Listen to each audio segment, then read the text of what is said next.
Salut Internet. Eh, comment ils vont les Canadiens qui regardent là? Oui, je vous vois, les 6% de Canadiens qui viennent se poser devant mes vidéos et qui méritent que je parle d'eux un peu plus souvent. Alors aujourd'hui, une vidéo qui ne vous est pas vraiment dédiée parce qu'elle est sur votre pays. Néanmoins, si vous avez d'autres anecdotes cool à partager, je ne manquerai pas de vous lire en commentaire. Et surtout, que vous soyez Canadien, Belge ou même Suisse, restez au moins jusqu'au fait numéro 33, c'est très précis, et j'aurai besoin de vous à ce moment-là. Alors de Whitehorse à Saint-Jean-de-Terre-Neuve, parlons un petit peu du Canada.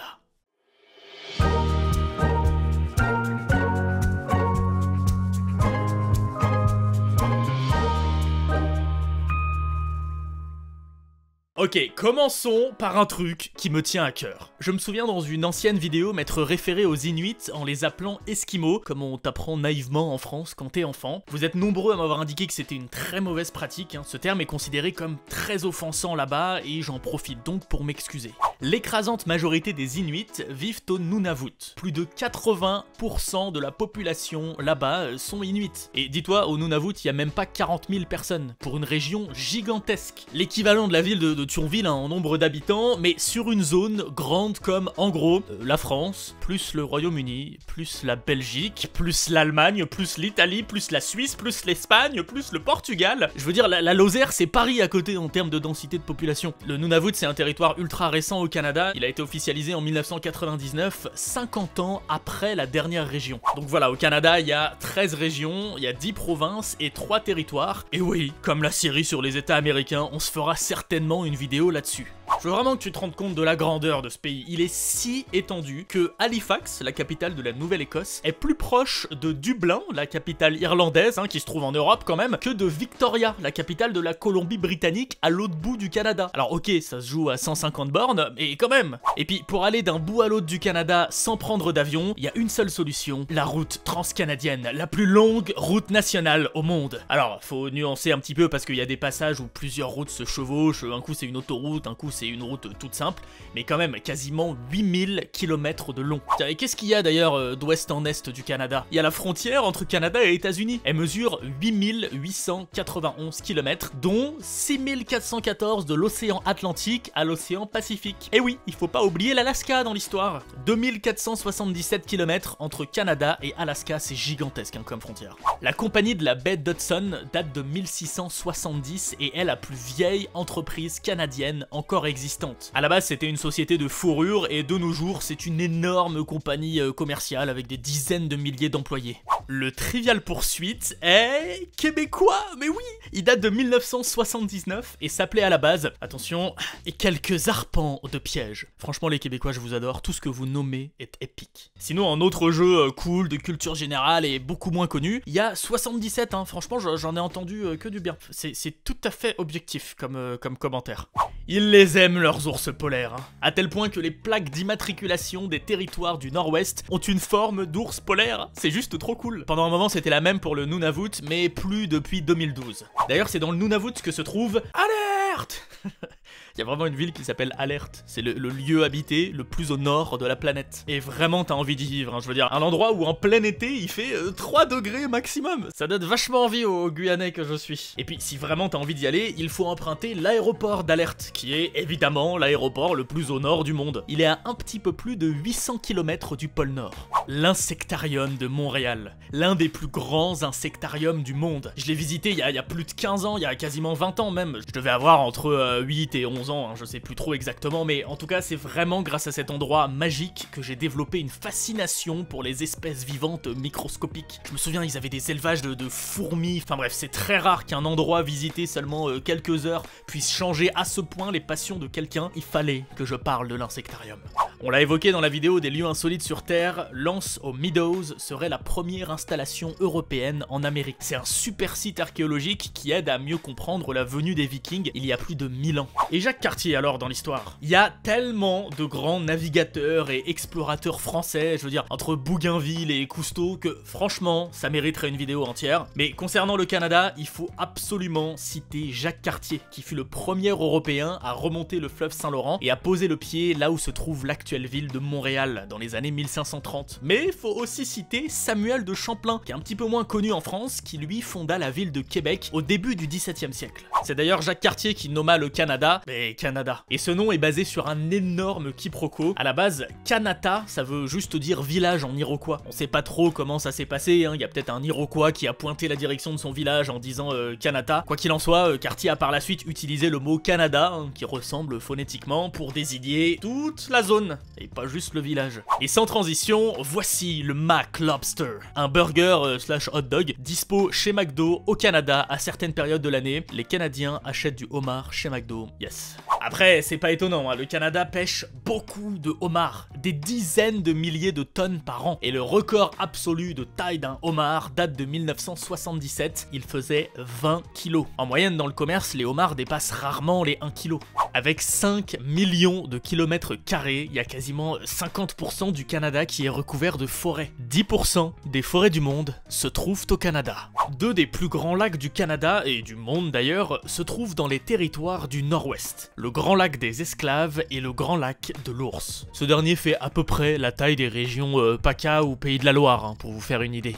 D'ailleurs, on trouve au Canada beaucoup de lacs. La Finlande prétend souvent être le pays qui en contient le plus, avec quasiment 200 000 lacs, mais c'est bien plus nuancé que ça. En Finlande, une étendue d'eau de 500 mètres carrés, ils appellent ça un lac. Le Canada, lui, est si grand que des centaines de milliers de lacs n'ont même pas de nom. Et en tout, on estime qu'il y en a quasiment 2 millions. Et certains lacs ayant des îles, la plus grande du monde est bien entendu au Canada, et la voici, l'île Manitoulin, 120 km de long. Après, si on s'éloigne des îles lacustres, hein, et qu'on parle des plus grandes îles du monde en général, le Canada en compte 3 dans le top 10, et les 3 font partie de l'archipel arctique. Baffin, Victoria et Ellesmere. C'est sur cette dernière d'ailleurs, hein, que se trouve Alert, le lieu habité le plus au nord de la planète. Et si on zoome un petit peu sur Google Earth en étant au-dessus de l'île Ellesmere, on voit qu'elle est vraiment pas loin du Groenland, et donc du Danemark. D'ailleurs, en plein milieu du passage Kennedy, l'île Hans. Un tout petit bout de terre encore disputé entre Canada et Danemark. Vraiment, il faut qu'on se refasse une 3e vidéo sur les frontières insolites dans le monde, parce que je savais pas moi que le Canada et le Danemark avaient encore une frontière disputée. Pendant la Seconde Guerre mondiale, pour récompenser les civils qui voulaient s'enrôler mais qui étaient refusés pour des raisons médicales, l'armée canadienne leur offrait quand même une décoration où l'on pouvait lire « Aspirant à l'enrôlement ». Dans plusieurs villes canadiennes, la police a expérimenté des campagnes pour recréer un lien entre jeunes et police. Par exemple, à Prince Albert, pendant quelques semaines, dès qu'un policier voyait un jeune faire une bonne action, il lui offrait un bon pour s'acheter des friandises, pour aller au cinéma ou pour assister à un match de hockey. Je sais que vous dites hockey là-bas au Canada. Histoire royale. En 1943, les Allemands occupent les Pays-Bas. La princesse hollandaise Juliana est alors en exil au Canada où elle attend un enfant. Pour la naissance de la princesse Marguerite, une partie de la maternité a été déclarée comme zone internationale. Mais ouais, parce qu'au Canada, il y a le droit du sol et c'était juste impensable pour le protocole que l'enfant à naître ait 2 nationalités. Il est obligatoire au Canada d'indiquer sur sa déclaration d'impôt l'intégralité de ses revenus, même si ces derniers proviennent de sources illégales, hein, comme la vente de drogue par exemple. En fait, il n'est pas obligatoire de préciser comment vous avez eu ces revenus. Faut juste les déclarer. Sinon, si un jour on vous attrape et qu'on vous juge pour vos histoires de drogue, il y aura une double peine et après la justice, c'est le fisc canadien qui vous tombera dessus. Le Canada est le 3e plus gros producteur d'hydroélectricité au monde, derrière le Brésil et surtout derrière la Chine, hein, qui explose totalement le classement. Avec 6 fuseaux horaires, le Canada est 6e dans le monde en termes de nombre de fuseaux horaires sur son territoire. Tout en haut de la liste, contrairement à ce qu'on pourrait penser, ce n'est pas la Russie et ses 11 fuseaux, mais bien la France et ses 12 fuseaux horaires étalés entre Clipperton, la Guyane, Mayotte ou encore la Polynésie française. Il fait souvent froid au Canada. Mais froid combien exactement? Dis-toi, le record de température est de moins 63 degrés. Il a été enregistré en 1947 dans le petit village de Snag, à 50 bornes de la frontière alaskienne. En 2019, plus récemment, le record est de moins 48,8 en froid et de 39,2 en chaud. Chinook. En plus d'être un ancien peuple amérindien, le Chinook est un vent très particulier. C'est un phénomène météorologique qui apparaît tout le long de la chaîne des montagnes rocheuses, mais c'est surtout à Calgary, au Canada, qu'il est le plus impressionnant. Alors, je vais pas rentrer dans les détails physiques parce que je n'y connais absolument rien, mais en gros, quand du côté ouest des montagnes, l'air chaud et humide qui vient du Pacifique Pacifique monte en altitude, et ben il redescend à l'est très rapidement et réchauffe parfois de dizaines de degrés un endroit précis, en seulement quelques minutes. Il est déjà arrivé qu'au nord de Calgary, il fasse moins 20 degrés, alors qu'au centre-ville, le Chinook a élevé la température au-dessus du zéro. Et même visuellement, hein, vous avez vu les photos, c'est un phénomène assez dingue. C'est à Churchill, dans le Manitoba, que chaque année, on retrouve la plus grande migration d'ours polaires. À tel point que c'est connu, les gens laissent leur voiture ouverte, et parfois même leur maison, pour que n'importe qui puisse s'y réfugier si un ours passe par là. Les fortifications autour de la citadelle de Québec font de cette ville l'unique ville fortifiée au nord du Mexique. C'est quand même fou de se dire qu'il n'y a aucune ville fortifiée au Canada ou aux États-Unis, et ça rappelle bien que finalement ce sont de bien jeunes pays. Et en parlant de fort, retournons à Churchill, la ville au nord-est du Manitoba, là au bord de la baie d'Hudson. Si on traverse l'embouchure de la rivière Churchill, waouh, le fort Prince de Galles. Il fut construit au XVIIIe siècle pour protéger une entreprise dont on a déjà parlé, la plus vieille du pays, qui faisait du commerce de la fourrure. Oui, la compagnie de la baie d'Hudson. Tout est lié dans cette vidéo. Plus sérieusement, quel lieu totalement insolite. Et d'ailleurs, comme je l'ai dit en intro, on y est, le fait numéro 33. Donc voilà, mes chers amis canadiens, suisses et belges, je vous attends en commentaire pour une tâche bien précise. Je voudrais en fait faire 3 vidéos sur chacun de vos pays, un peu comme celle sur les lieux insolites de France. Donc s'il vous plaît, bombardez-moi de lieux complètement fous, secrets, cachés, historiques, qui se trouvent à côté de chez vous. Et pour que je m'y retrouve un tout petit peu entre chaque pays, oubliez surtout pas les hashtags correspondant aux vôtres, hein, hashtag Suisse, hashtag Belgique ou hashtag Canada. Ouah, j'ai vraiment hâte, je sens que je vais découvrir des merveilles. Fantan Alley. C'est la ruelle la plus étroite du Canada. Elle se trouve au cœur du quartier chinois de Victoria, la capitale de Colombie-Britannique. D'ailleurs, en Amérique du Nord, hein, on le sait, il y a beaucoup de Chinatown. Eh bien, le Chinatown de Victoria est le plus ancien du pays et le deuxième du continent après celui de San Francisco. Le sport officiel du Canada n'est pas le hockey sur glace. Je sais, j'en étais moi aussi persuadé, mais pas du tout. Il s'agit en fait d'un sport très peu connu en France, la crosse. Un goal de chaque côté, 13 joueurs ayant chacun une crosse, donc un bâton avec un filet au bout qui sert à transporter la balle, et c'est parti, il faut scorer tout simplement. Et encore une chose dont je n'avais absolument jamais entendu parler, le craft dinner. Un plat ultra simple qui existe depuis des dizaines d'années en Amérique du Nord et dont les Canadiens raffolent. Alors évidemment, je parle en termes de statistiques. Chaque Canadien en mange environ 3 boîtes par an, et oui, comme tu le vois, il s'agit de bons vieux macaronis au fromage, le fromage étant sous forme de poudre. Voilà.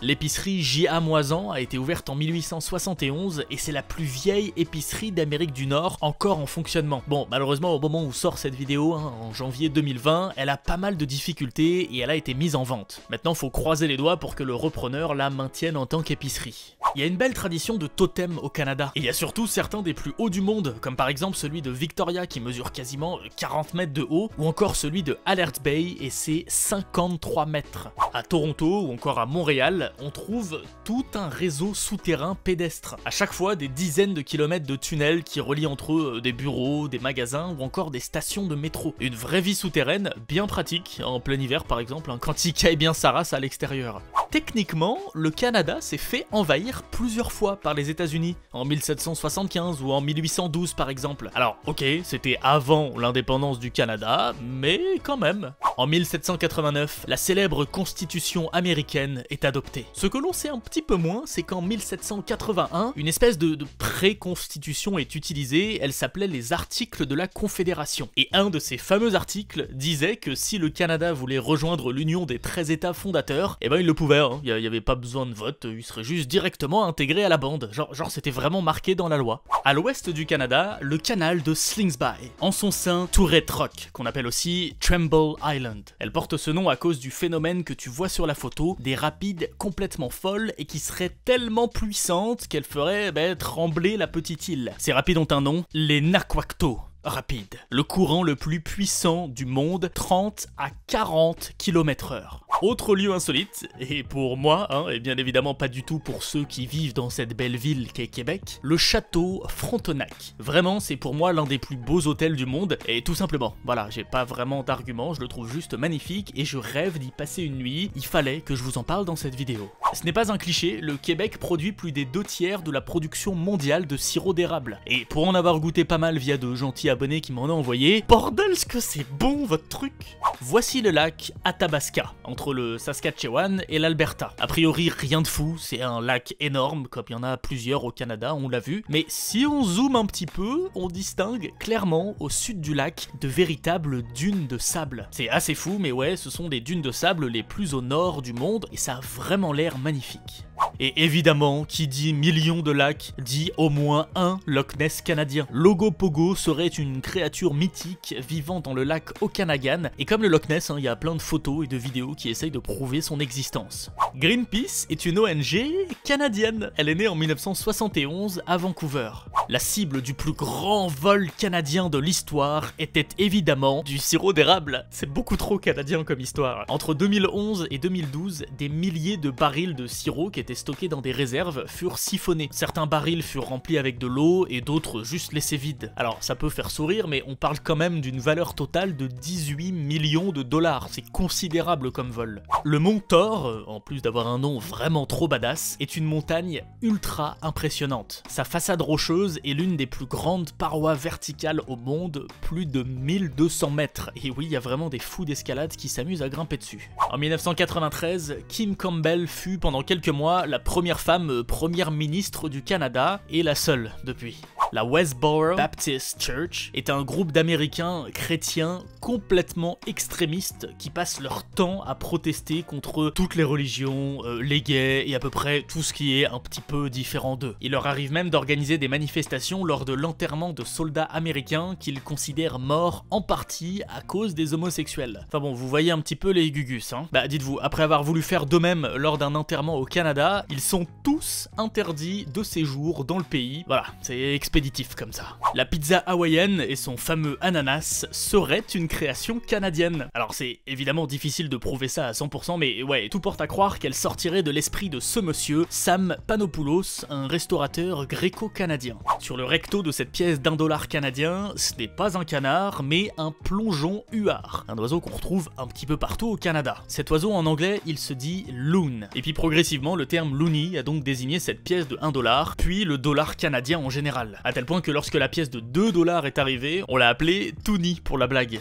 Pour faire connaître un petit peu plus leur ville, les habitants de Nanaimo organisent depuis 1967 une bathtub race, une course de bateaux qui ont clairement la forme de baignoire. Et c'est comme ça qu'en voulant voir des images de cet événement pour vous écrire ce segment, je viens de passer 45 minutes devant la vidéo que je vous mets en description. Regina, on ne repart pas dans des histoires de pizza hawaïenne, mais dans le Saskatchewan. Regina en étant la capitale. Le 30 juin 1912, une gigantesque tornade frappa la ville. Une puissance complètement folle avec des vents atteignant les 400 km/h. Une partie de la ville fut dévastée, mais surtout 28 personnes perdirent la vie. C'est encore à ce jour la pire tornade de l'histoire canadienne. Le Caribana est l'un des plus grands festivals de rue d'Amérique du Nord. Il a lieu chaque année à Toronto et rassemble des centaines de milliers de personnes. Il s'étale sur 2 semaines et le dernier week-end, oh là là, c'est le feu. Il y a plus d'1 million de personnes qui viennent pour admirer les dizaines de chars et les milliers de participants en costume. J'avoue que j'aimerais bien y assister une fois dans ma vie.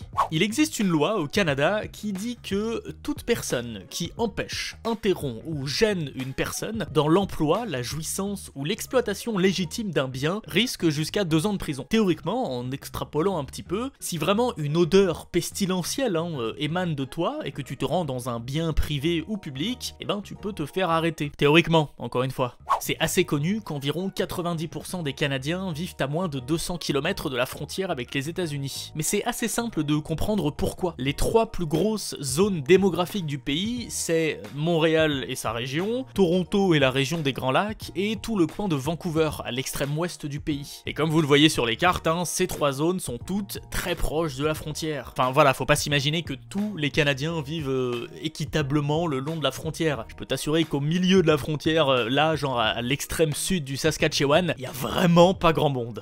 Ah, le chemin du roi. Une très vieille route reliant Montréal à Québec en passant par 3 rivières. Elle fut terminée en 1737 et pendant près de 100 ans fut la plus longue route au nord du Mexique. C'était énorme comme chantier à l'époque, 280 km de route. Et de nos jours, eh ben, c'est une voie touristique gorgée d'histoire. J'en avais parlé il y a bien longtemps, mais à Dawson City, dans le Yukon, si tu pousses les portes du Downtown Hotel, tu pourras boire un verre de Sourdough Cocktail. Une boisson où marine au fond de ton verre un orteil momifié. Yes, mais ça donne autant envie que la première fois que j'en ai parlé.